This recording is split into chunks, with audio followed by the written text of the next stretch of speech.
Welcome to the Deja Vu podcast, your guiding light on the intertwined journey of holistic health, simplified spirituality, bold business, mindful motherhood, and personal expansion. Tune in as we delve into the depths of the multifaceted human experience, exploring the profound connections between mind, spirit, and success. Each episode is a sacred space where ancient wisdom meets modern strategies, unconventional concepts meets conscious conversations with practical tools to awaken your inner, innovative genius and embody your highest self. Whether you're seeking to be activated into your ultimate potential, enter into your entrepreneurial era, or turn your vision into a reality, prepare to embark on a transformative journey of self-discovery. This is the Deja Vu podcast, where every moment feels like a destined encounter with your highest self. Hi, hello. Welcome back to either if you're listening on the podcast or you're here on YouTube. I am talking about a very particular topic today. It's about the first 40 days, my first ever postpartum experience with my first baby. And I'm gonna actually share with you the real world truth of what this postpartum portal period really brought, what it initiated in me, what I experienced throughout this journey so far, particularly on the first 40 days, but I'm gonna even share a little bit outside of that window as well on honestly what has transpired for me, what I wish I knew, what I wish I prepared more for, even to some of the fears that were pushed onto me or certain things people said or I listened to videos about that actually weren't present for me. And I'm going to be answering some questions for you guys who have asked me on Instagram, which some of them are really juicy. So buckle in.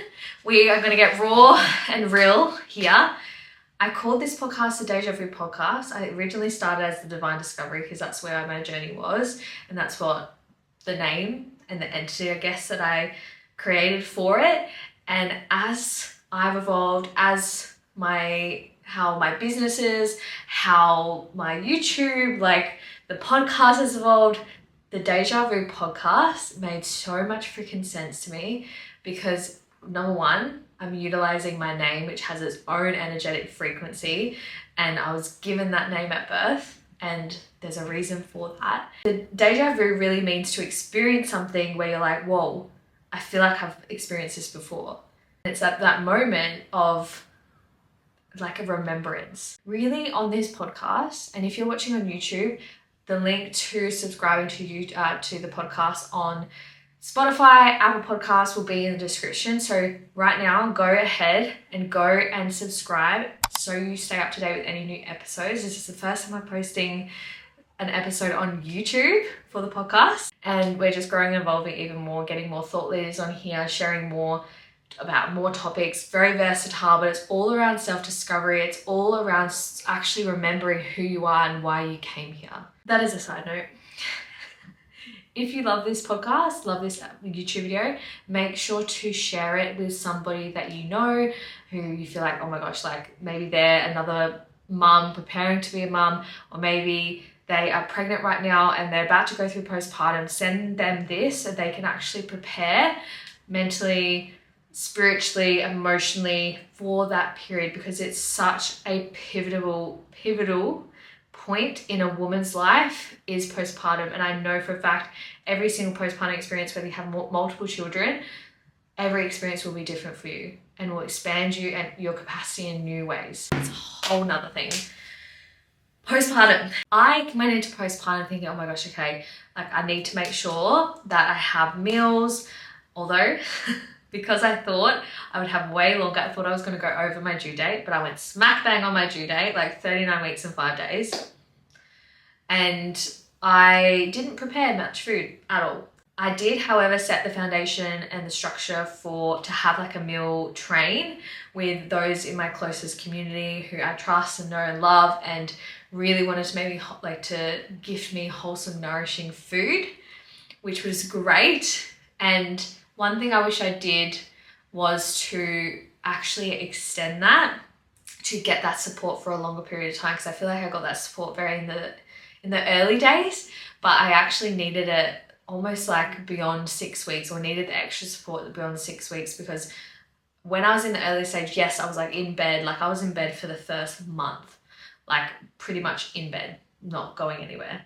And I had my best friend living with me at the time. She was cooking me like food and bringing me food and helping around the house. My partner went back to work pretty early, because that was another thing I wish we set ourselves up for, was actually setting up some financial overflow there, so he could have had like more time off. So in the future, when I have another baby, he's taking, well, like a lengthy amount of time off, or we could be at the stage where we could hire a proper postpartum doula to be there, and like a nanny to help with my now daughter, who will be a lot older then. And yeah, so like almost setting that up better, because when I found out I was pregnant, it was very like, oh my gosh, did not expect this. And it kind of like the full 9 months, even though like I did everything that I could in that time to set myself up, there was still a lot of things I probably could have done a bit better, or thought ahead of time and placed aside. But it was just like this spiral of transformation, that 9-month period of being pregnant, and it ended up happening so fast, and I was like, whoa, I'm about to have a baby. So I definitely feel like I could have reached out more to that support circle to be like, hey, like, can someone please bring me something today? Like, I'm really struggling, because I was pushing myself, like after the first month, I pushed myself pretty hard to be like, all right, time to get back into things, like kind of like after the 6 weeks, because that was something that I kind of put as an expectation in my head of like, cool, 6-week period, done. Now it's time to get back into things. But I wasn't really actually ready to, and I pushed myself a bit too much of getting into everything too fast. Although I wanted to, but I really needed to take that extra time. So I'm really excited for when I have another baby, because I'll have an idea of like the time frame and really like, yeah, know what's coming. Another thing I didn't really prepare myself for was the emotional hormonal drop that I would experience after birth, because birth was such like a high, and like I literally felt like I was on drugs like giving birth. It's the most incredible experiences I can't even explain, like that feeling after, when you like, not even like after I had like holding her in the pool, because I was still kind of in shock. It was a moment when I was like in bed where I had my partner hit there with me, I had my best friend and my doula, and like I had pumpkin soup. It was crispy, yummy, like sourdough toast, and like I just dipped it into the pumpkin soup, and like I crunched into the bread, and that was the moment. And then I looked down at my baby, and I was like, I just felt this massive like high, like I'm even feeling it now. It's like, just like, holy shit, I did that. Holy shit, this is my baby. Oh my God, I've waited my whole life for this. Holy shit. Like, so I understand now why women go back and have multiple children, because of that experience. It's almost like that experience is so great that you forget the intensity of labor. But yeah, I wasn't prepared for the hormonal drop. And when the milk letdown came in for the first time, well, at least the first few times, like it was intense. Like I've never felt that way before. And I definitely experienced what they would call like a bit of that postnatal depression. Even too, sometimes like the sun will be going down, and I'd like feel that sun's, like I'm starting to feel emotional as I like think back to that. And now I'm realizing how much of a toll that played on me as I go through this as well, sharing this, because this is my own reflection. I haven't actually sat with myself to really reflect over the postpartum experience. So there may be like parts where I get emotional, because it's been intense. And the milk letdown came on, and like I'm sitting there, like I love this baby and this new experience. However, like I'm also then grieving my old self, grieving my old life, grieving my old relationship with my partner, grieving and almost I found myself feeling jealous of my partner, because he could just go back and, you know, pretty much go back to normal, even though not really, but go back and go to work and go to the gym and do those things. And he didn't have to be like, oh, is it okay if I go do that? Like I felt like, oh, is it okay? I need to go have a shower. Like, you're right with her. I just need to go quickly shower. Like it was almost that loss of freedom in a sense. However, now looking back, I don't see it as that. It was like the maiden self wanting to be like, but I had all this time for myself. Like I literally used to spend in the mornings, like do my 3-hour morning routine, have all this time in the world for myself, which was great. And also like, I don't miss that anymore because I was just fucking around to be frank. And yeah, so the experience and the grief, and then like mum guilt is real. I thought everyone was just, you know, just making it up, or that it wasn't a legit thing. But when you feel that mum guilt, like when they're crying and you don't know what else to do, like you're listening to intuition, but it's kind of just like a moment where you're like, I don't know what to do. I don't know how to help you. I've fed you, I've changed you, like you've slept, like, and that cry that you, as a mother, and I know it, like my partner's experience as well, but especially as a mother, when they're crying and you don't know how to help them and solve it, like you're like, I just go into like, if someone's talking to me and my baby's crying, like I cannot, like I'm like, all my brain and my body wants to do is like help my baby and be with my baby to stop them from crying and settle them. I'm not in this conversation at all. It's been interesting. I'm probably going to go on so many tangents with this. So the first 40-day period, I made sure to listen to, I just listened to on Spotify, was the First 40 Days book, which had all around like the traditional Chinese medicine kind of thing, and like different types of nourishing meals to have, like having the warm meals was super important to bring back the balance in your body, because like it's important not to have many cold foods. It's like, because your body needs to be warmed up again, because it's literally gone through an experience where you had a baby and the placenta inside of you, and it's just lost all of that. And I had a 2nd degree tear about that. Like when my doula looked at it, she's like, it seems like 2nd degree. She was like, you can go to the hospital and get stitches. I personally, intuitively, I was like, I don't want to go get stitches. I just want to like naturally heal this. So I made sure like I checked it, cleaned it, put like a little, like some ointment on there, natural ointment, and Manuka honey as well to help it heal naturally. And it's healed so well. So incredible, because I was worried about it for a minute, because I was like, oh, like should I have got the stitches? Because that's what everyone else does if it's like a really bad tear. But I also I just listened to my intuition. Then I listened to some podcasts around tearing.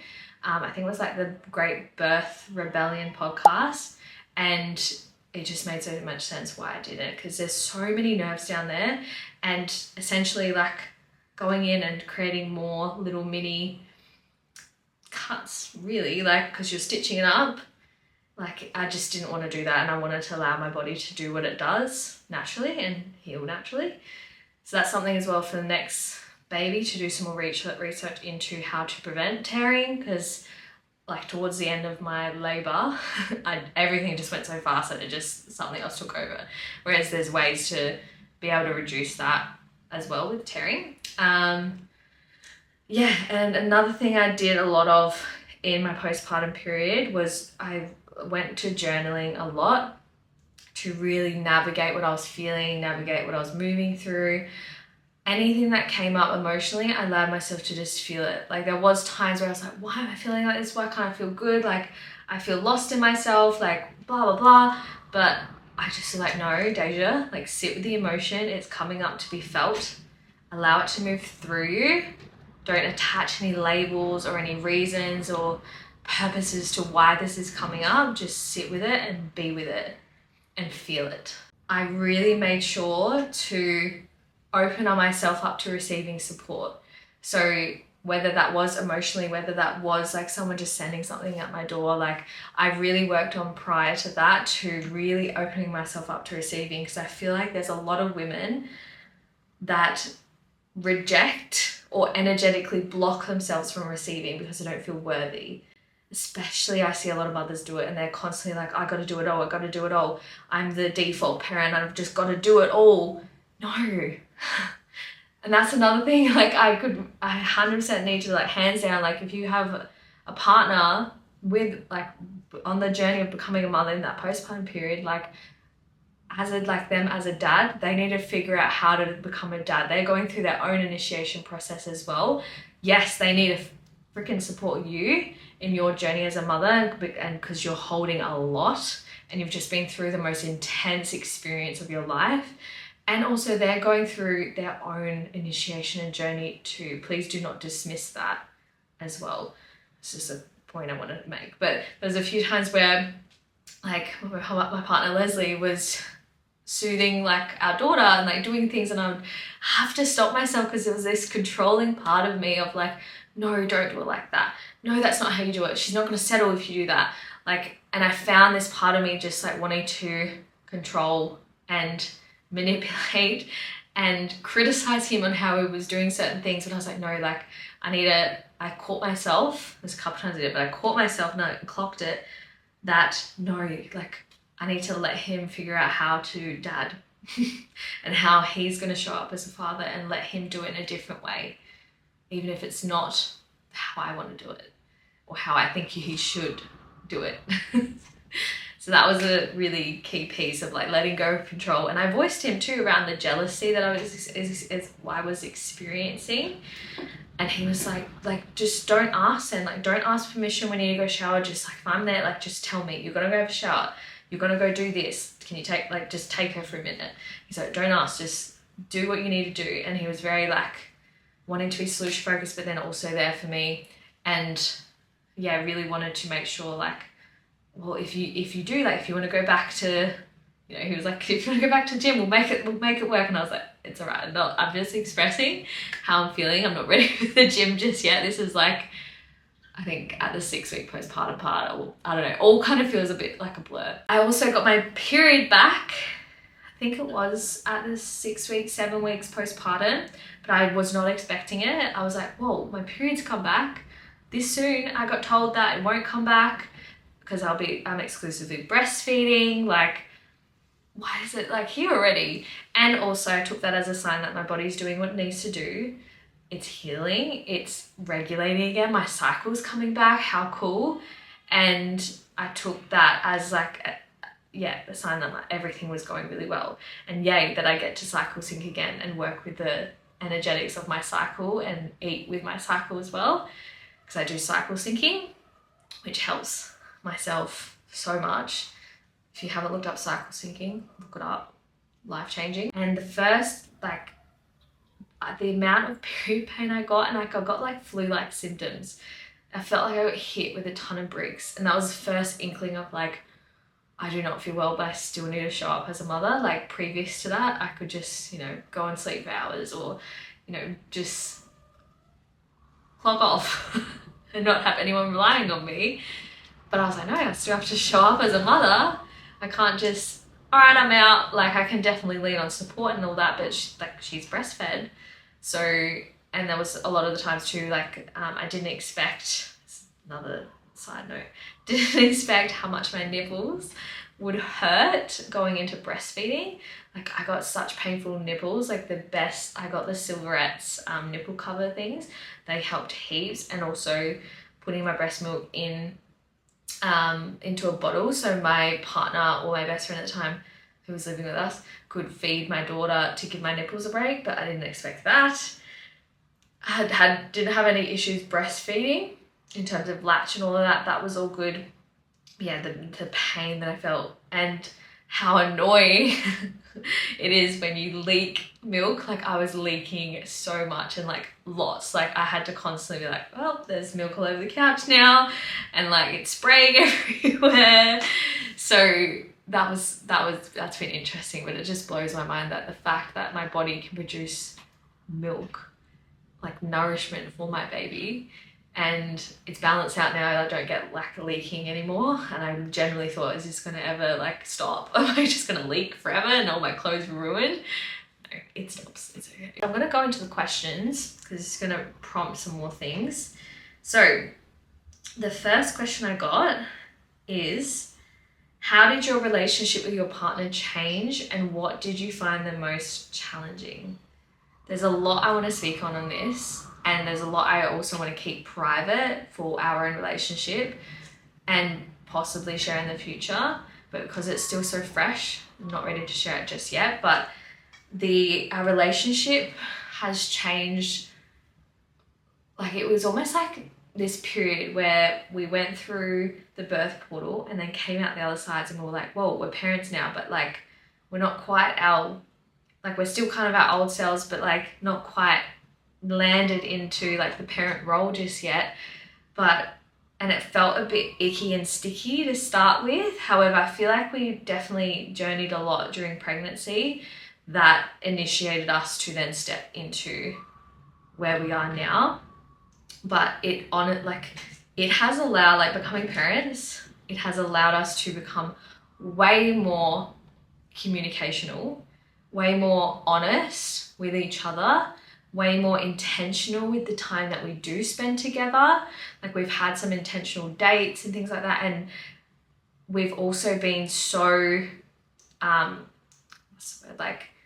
so aware of how we are behaving and how we are showing up, because now we have this child that literally depends on us and is going to mirror and watch what we do.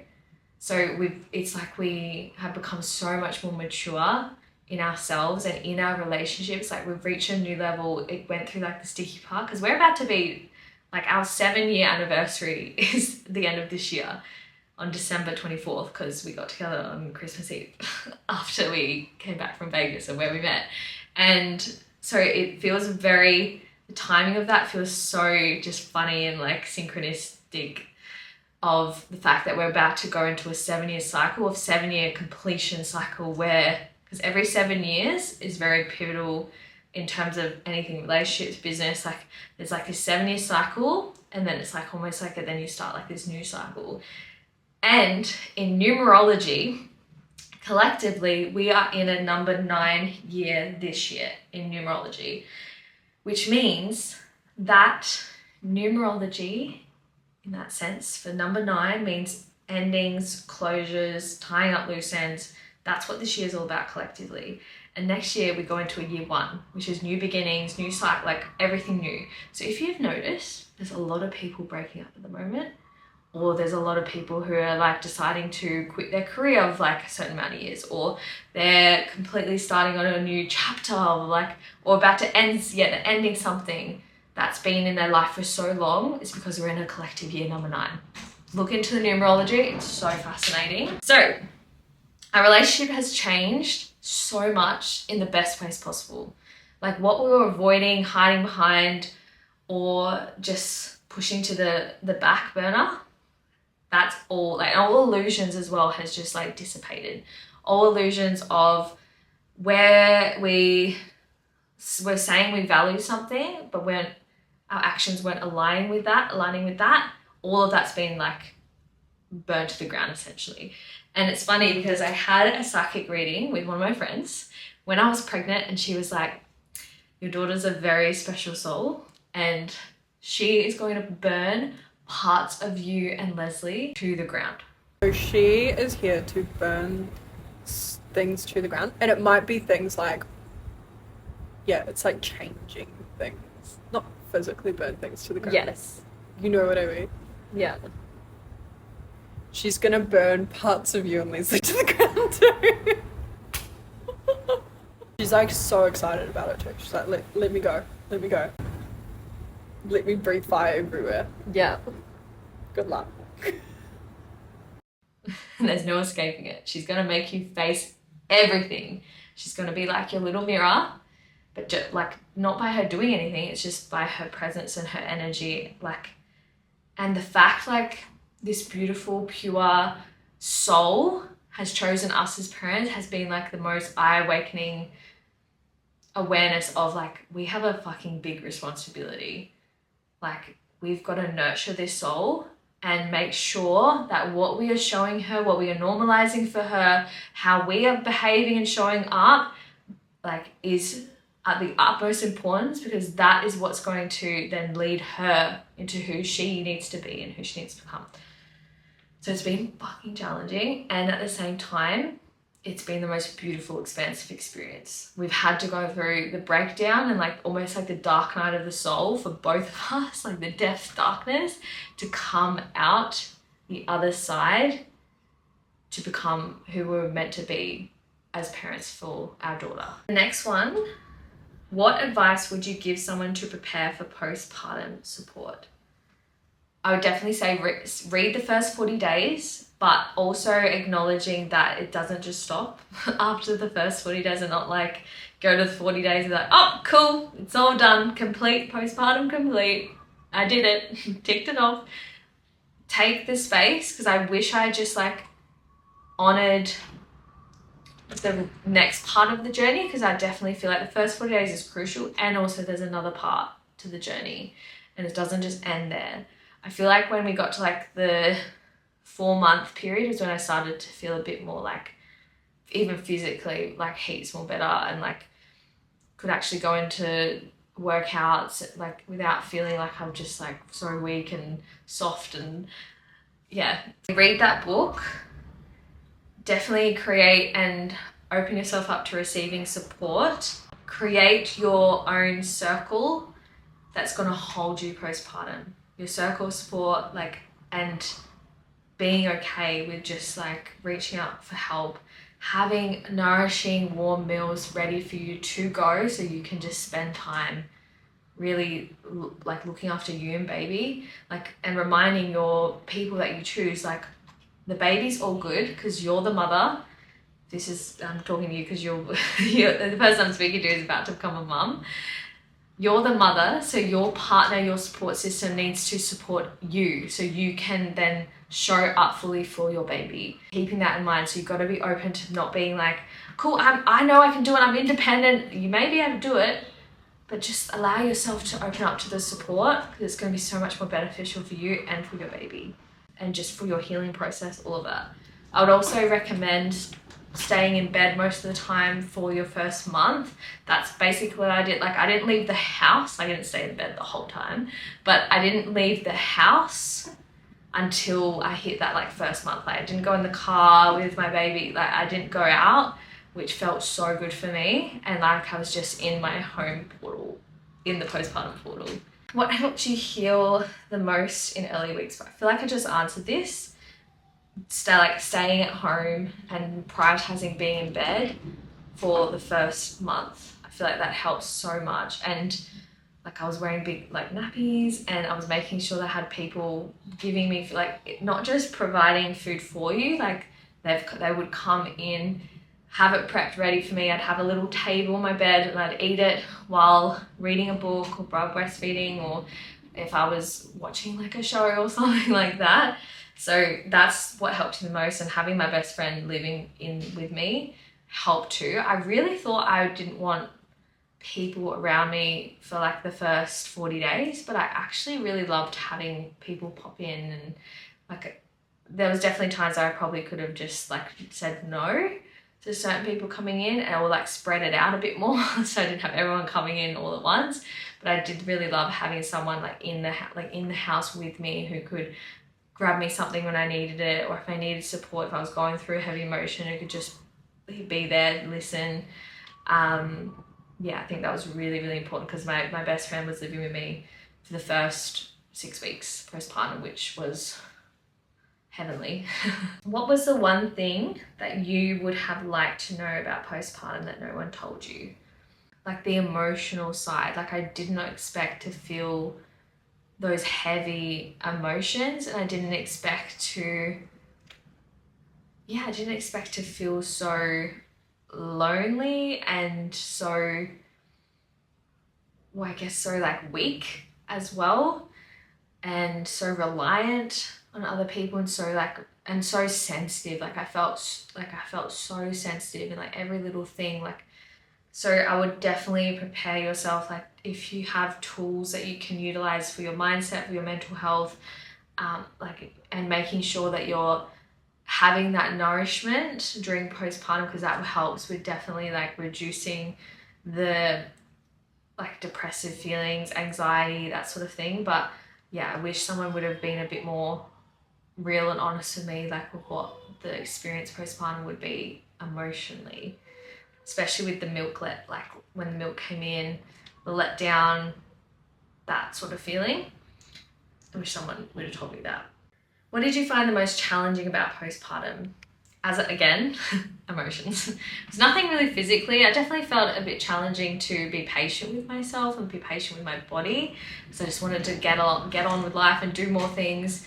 But I wish I would have just taken it a bit more slow and gone a bit easier on myself. Definitely trying to like cook and do housework things while having a baby, especially that early on, like just after the 6-week period. But she just wanted to be held, and she just wanted to be like, I was just putting in the carrier when I really wish I just surrendered and just like surrendered to the being nap trapped and didn't try to do so much. But I do feel like I was doing a lot because I was avoiding a lot of the emotional side, and I was like, if I do all these things, then I won't have to feel what I've been like feeling, and all the grief and the hectic, heavy emotions that I was experiencing as I was transitioning. And also just like navigating who I am in this new period, especially like in all areas, like sexually, emotionally, physically, like realizing how much I had attached my identity to my business, to money, like to my productivity, like wild, and how much my values and priorities and standards have shifted and changed so much. It's been very like dramatic, but also perfect. Have you had any pushback on your choice not to vaccinate?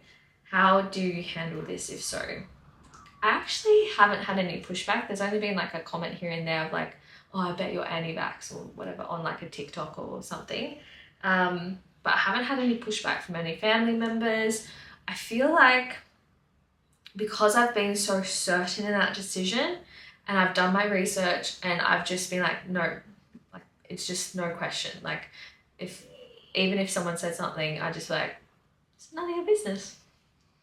A lot of my family actually who like, I was vaxxed as a kid and had all of them. My family were even agreeing with me because I've come from a childcare background, and I remember being in the nursery room and all these babies who had like their 6-month jabs and all of that, and the reactions they were getting, like the vaccine injuries they were getting, like people say, like they were saying, oh, it's unrelated. No. Come on.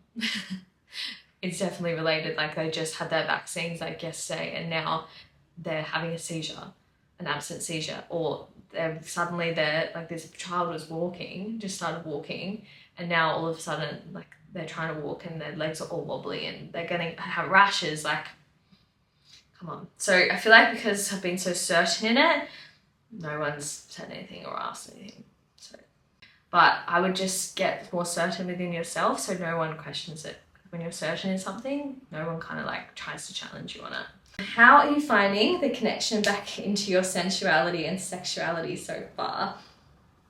This is funny because during pregnancy, I've always kind of been like a very sexual being or sexual person, because even as a kid, I remember finding this book that my parents had, and it literally was like a sex book and had all these, like, it was from like the 70s or something, and it had all these like sexual positions there, how to connect sexually with your partner, and they all had bushes and the drawings. And I used to take that book from the office and I'd go into my room and I'd go under the bed and I'd like sneakily look at all the photos and read it without my parents knowing. So I've always been very sexually curious, and in pregnancy, my libido, my desire to have sex or to explore there, gone, diminished. I was like, what has happened to me? Even like I felt numb down there. I was like, what has happened to me? Am I broken? Like, what is going on? This has never happened. Like, I've always been very sensitive down there, like very like turned on, and like, yeah, so it's been interesting. Navigating that for myself with my partner, and my partner's been very freaking patient and very loving and understanding towards this, because we barely had sex when I was pregnant, where I know other women it has the opposite. Their sexual desires turns on even more, but mine was like, nah, just not even there. And so it's been a journey. I still haven't uncovered that for myself yet. I'm still uncovering pieces and coming back to myself and discovering what I like and what I don't like, and how I want to connect with myself sexually. I want to connect my partner, and yeah, we've had a few times where we've had sex together and it's been really good. And I'm like, finally there's like feeling down there again, and I feel like our intimacy has like gone to a new level. And yeah, so it's been a really cool journey, and it's just uncovering more and more and more. And I just shared with him, like, I feel like a virgin again. Like, please be patient with me. Like, I feel like I'm rediscovering a whole new version of me and who I am sexually and what I like, what I don't like, what my desires are. Like, it's just, so yeah, being patient with myself, communicating that with my partner, and yeah, I'm still journeying that. Okay, this is the last question and then I'm going to wrap it up. What's one thing about postpartum recovery no one warned you about? Recovery, actually, it was how much I know people talk about this where they're like, you're going to not feel like it's like, kind of like not your body, and your body changed a lot, and yeah, like you've still kind of got like the tummy, like kind of still feel like you're pregnant. Like I felt a bit of that too. I didn't realize how much I still have body image issues that resurfaced. I thought I dealt with them, but then I went into my postpartum body and I found it really challenging to accept and love this new body. And my clothes felt funny on me.